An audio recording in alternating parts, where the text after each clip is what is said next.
Well, I think, the idea of unmasking, in my opinion, is not like ripping a mask off somebody. That would be quite painful and very difficult for them. Often these masking strategies have been with these people for a long period of time. In some senses, it almost feels like who they are as well. It becomes second nature, although it still requires quite a bit of effort for them to do it. And I think, over time they've spent, masking. It's really hard for them to let go of it sometimes. It's a survival mechanism in a sense. So they use that to sort of fit in and avoid bullying and being prejudiced against. So we need to be quite careful that we don't just say, well, just drop your mask, don't try and fit in, stop making small talk if you don't feel like you need to, because I think that's a little bit unrealistic.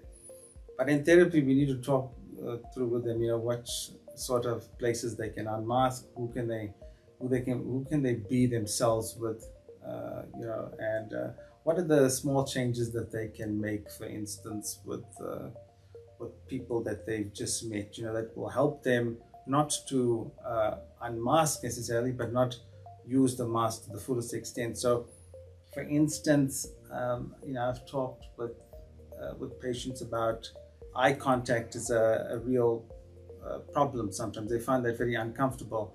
So direct eye contact really stresses them a lot, but they don't want to look away either, because often people will think that that's very impolite.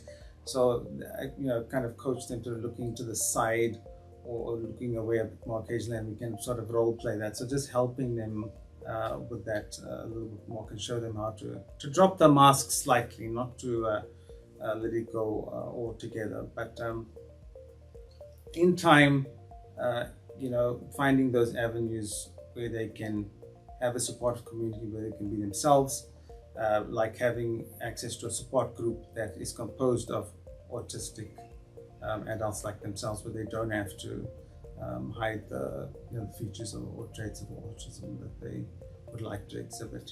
So, yeah.